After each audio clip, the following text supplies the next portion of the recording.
भगवान बुद्ध की इस कहानी के ज़रिए आप जानेंगे कि सफल होने के लिए किसी व्यक्ति का सिर्फ मेहनती होना काफ़ी नहीं होता, बल्कि एक व्यक्ति में और भी कई ऐसे गुणों का होना ज़रूरी है जिनकी मदद से वो खुद को सफल बना सकता है।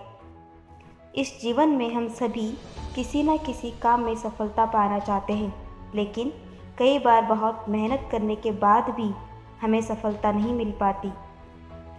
ऐसा हम सभी के साथ होता है। कई बार हम असफल होने की वजह से काम को अधूरा छोड़ देते हैं और कई बार हम असफल होने के डर से किसी काम को शुरू ही नहीं कर पाते।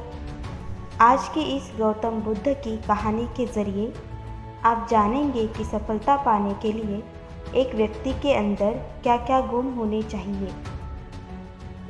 एक बार की बात है, गौतम बुद्ध अपने कुछ शिष्यों को साथ लेकर प्रवचन देने के लिए एक राज्य से दूसरे राज्य की तरफ जा रहे थे। सफ़र बहुत लंबा था, तो वो अपने साथ पहले ही खाने पीने की सभी चीज़ें लेकर चले। सफ़र के दौरान उनको एक गांव मिला जो कि पूरी तरह से खाली था। चारों तरफ सिर्फ झोपड़ियाँ और सूखे खेत ही थे। उसे देखकर ऐसा मालूम पड़ता है कि वहाँ के सभी लोग पानी की कमी के चलते अपना सब कुछ छोड़कर वहाँ से कहीं और चले गए हैं। उस गांव में एक छोटा सा कुआं भी खुदा हुआ था। बुद्ध के शिष्यों ने जब उस कुएं में झांका तो वो भी खाली था। उस कुएं में सिवाय धूल के और कुछ भी नहीं था। अंधेरा भी होने का था, तो गौतम बुद्ध ने अपने शिष्यों को एक रात वहीं गुजारने को कहा। अगले दिन सुबह वो सभी गांव से निकलने लगे। वो लोग जैसे ही गांव से थोड़ा बाहर निकलने लगे तो उन्होंने देखा कि एक जगह पर बहुत सारे छोटे छोटे गड्ढे खुदे हुए हैं। वो थोड़ा और आगे बढ़े तो उन्होंने देखा कि वहाँ हर थोड़ा दूरी पर वैसे ही सैकड़ों छोटे छोटे गड्ढे खुदे हुए थे। गौतम बुद्ध भी ये सब देख रहे थे, लेकिन वो इस बारे में कुछ बोले नहीं। उनके शिष्यों के मन में ये सवाल आने लगा कि आखिर यहाँ इतने सारे गड्ढे क्यों बनाए हुए हैं? ऐसा करने की क्या वजह हो सकती है? अपने मन को शांत करने के लिए एक शिष्य ने अंततः गौतम बुद्ध से वहाँ बने गड्ढों के बारे में पूछ ही लिया। गौतम बुद्ध ने अपने शिष्यों को बताया, इस गांव की परिस्थिति देखकर पता चलता है कि इस गांव में कुछ समय पहले पानी सूख गया होगा और पानी की तलाश में यहाँ इतने सारे गड्ढे खोदे गए हैं। जिन लोगों ने ये गड्ढे खोदे उन्होंने मेहनत तो बहुत करी, लेकिन किसी ने भी धैर्य नहीं दिखाया।